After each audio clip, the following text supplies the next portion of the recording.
Porque o salário do pecado é a morte, mas o dom gratuito de Deus é a vida eterna, por Cristo Jesus nosso Senhor. Romanos 6, 23. Hoje a nossa leitura vai ser de Isaías capítulo 1 ao 16.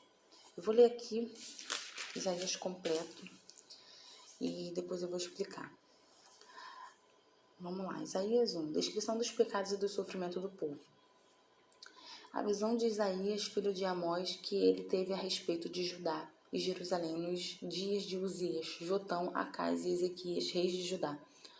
Ouvi, ó céus, e dá ouvidos tu, ó terra, porque o Senhor tem falado. Criei filhos e engrandeci-os, mas eles se rebelaram contra mim. O boi conhece o seu possuidor, e o jumento a manjedoura do seu dono. Mas Israel não tem conhecimento do meu povo. O meu povo não entende. Ai, nação pecadora, povo carregado de iniquidade e descendência de malfeitores, filhos corruptores, deixaram ao Senhor, blasfemaram o Santo de Israel, voltaram para trás. Por que seríeis ainda castigados, se mais vos rebelaríeis? Toda a cabeça está enferma e todo o coração fraco. Versículo 6. Desde a planta do pé até a cabeça não há nele coisa sã, senão feridas, inchaço e chagas podres, não espremidas, nem ligadas, nem amolecidas com óleo.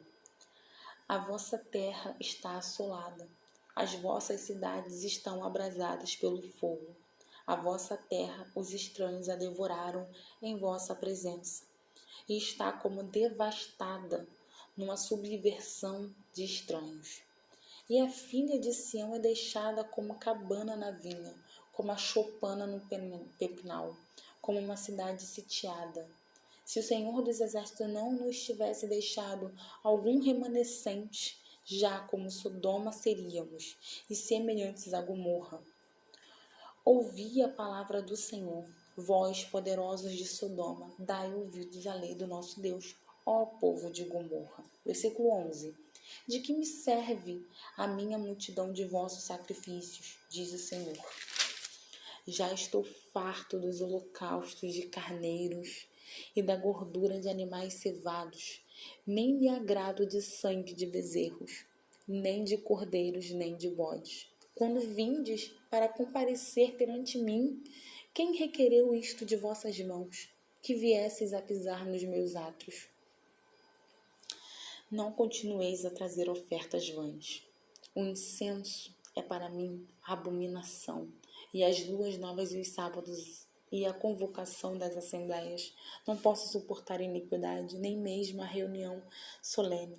As vossas luas novas e as vossas solenidades, a minha alma as odeia. Já me são pesadas, já estou cansado de as sofrer. Por isso, quando estendeis as vossas mãos, escondo de vós os meus olhos, e ainda que multipliqueis as vossas orações, não as ouvirei, porque as vossas mãos estão cheias de sangue. Versículo 16, para finalizar. Lavai-vos, purificai-vos, tirai a maldade de vossos atos de diante dos meus olhos, cessai de fazer o mal. Deus está falando com os anjos. Ele chama a atenção dos anjos e dos homens, dizendo que os filhos de Deus que ele criou, se rebelou contra ele. O povo de Deus não tem entendimento, não tem clareza de pensamentos. O povo de Deus abandonou o seu Deus. O deixaram e olharam para trás e se voltaram para as coisas erradas e blasfemaram. Mas mesmo o povo se afastando de Deus, ele ainda tem amor e cuidado de chamar a atenção do povo dele, mostrando assim a sua indignação, sua revolta contra a atitude que o povo dele estava tendo por conta do afastamento do povo dele. Todos estavam sendo destruídos. E quando nós nos afastamos de Deus, Deus ainda tem misericórdia. Ele usa pessoas para falar conosco, para que tenhamos ainda a chance de voltar. Mesmo ele ali não suportando as nossas atitudes erradas, ele ainda espera que venhamos nos mudar as nossas atitudes. E quando estamos no pecado, Deus odeia o pecado. E quando estamos no pecado, Ele odeia o pecado, mas não a gente. Ele nos ama. Eles estavam perdendo o brilho e o vigor, assim como acontece com a gente quando estamos longe de Deus. Nós perdemos o nosso brilho, nós perdemos o vigor, a verdadeira alegria, aquela satisfação, o prazer de viver que nós temos quando estamos junto com Deus. O povo passou a ser um povo derrotado, um povo fraco e enfermo. Enfermo espiritualmente, fisicamente, emocionalmente, financeiramente. A perdição e o afastamento era tanto que Deus comparou seu povo com Sodoma e Gomorra, além dos sacrifícios que na verdade não mudavam em nada nas atitudes.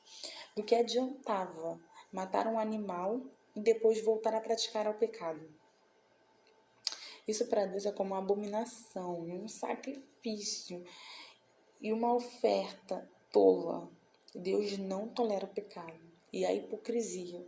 Ele conhece como somos por dentro e sabe de fato o motivo de estarmos fazendo tudo o que estamos fazendo. Mesmo que nossa boca diga o contrário. Ele entende exatamente o que nossas atitudes representam. Deus sente uma imensa revolta com essa prática de você estar ali. Naquela época, eles sacrificavam os bois, eles sacrificavam os bezerros, os animais, né? Como se estivessem sendo sacrificados. Mas, na verdade, eles matavam um animal ali, como de rotina, como de costume, que era, né? Ali, não, Deus vai... Uma religiosidade, na verdade. E depois, como se os pecados do passado ficou para trás, acabou, Deus, eu já sacrifiquei por isso, e aí começa a voltar a fazer tudo de errado, sabe? Não se arrepende de fato, não se arrependia de fato. Assim, nos dias de hoje, são aquelas pessoas que conhecem a palavra, conhecem a verdade, já ouviu falar de Deus, mas não se arrepende do pecado, sabe? É o povo escolhido por Deus, é alguém que já esteve na igreja, alguém que já em algum momento ouviu a voz de Deus, ouviu a palavra, conhece o cristianismo, conhece a voz de Deus. E mesmo assim, essa pessoa, ela simplesmente está longe de Deus, se afastou, se entregou às coisas erradas, largou a presença de Deus e muitas vezes até vai na igreja, até ora, só que não se arrepende de fato, de verdade. E Deus, ele tem ódio dessa atitude, dessa prática, porque às vezes a pessoa está orando, está cobrando de Deus algo que na verdade ela não tem moral nenhuma para cobrar. Mas ainda ele nos dá chances de mudar. Quando ele fala através de um profeta, de um homem ou uma mulher de Deus. Ali é o momento em que ele mostra a misericórdia dele. Enquanto vivemos no erro, quando conhecemos a verdade e não mudamos, não nos arrependemos, ele não ouve as nossas orações. Pode chorar, pode clamar, dobrar as orações. Ele quer ouvir o nosso arrependimento, a verdadeira fé. Ele quer ver as mudanças de atitudes. Purificação é rejeitar o pecado. Santificação é se separar do pecado. Uma coisa leva a outra. Quando você separa do pecado, você rejeita o pecado. Então você se santifica e você se purifica. E Deus espera isso da gente, que nós venhamos rejeitar o pecado e venhamos nos separar dele. Lavar as nossas mãos. Mudança de dentro para fora, sincera, real, verdadeira. Isso só depende da gente. Isso só depende de nós. Deus, a parte de Deus, ele faz. Ele usa pessoas. A palavra de Deus, ela está aqui. A palavra de Deus, ela não falha. A palavra de Deus está repleta de mensagens de mudança, de purificação.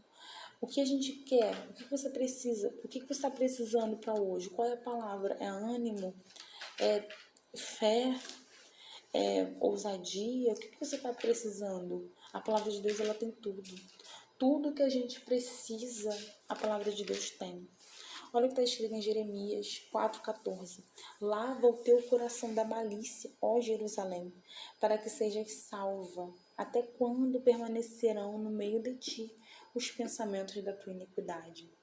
Olha só a direção que Deus dá para a gente. Qual é o pensamento que está na sua cabeça? É o pensamento de iniquidade?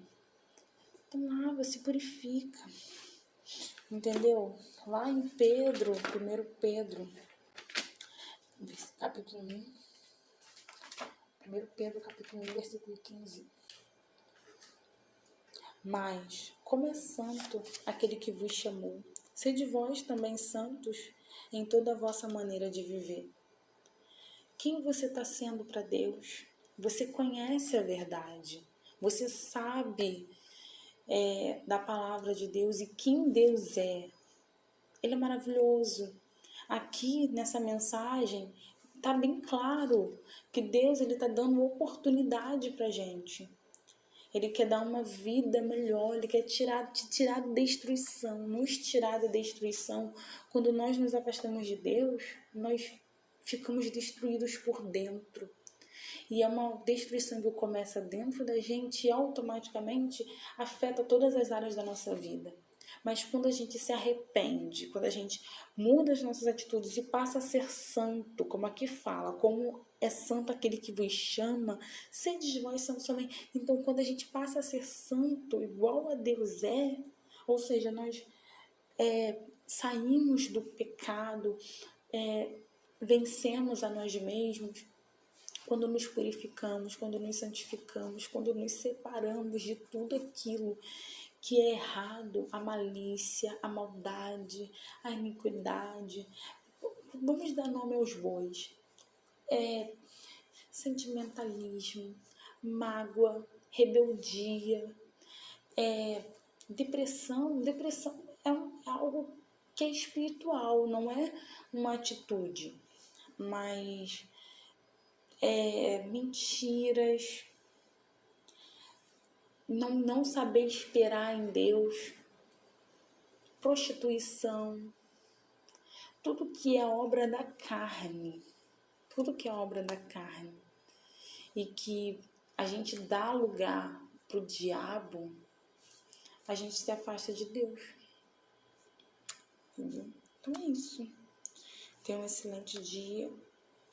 Que essa palavra venha entrar dentro do seu coração e fazer refletir, pensar.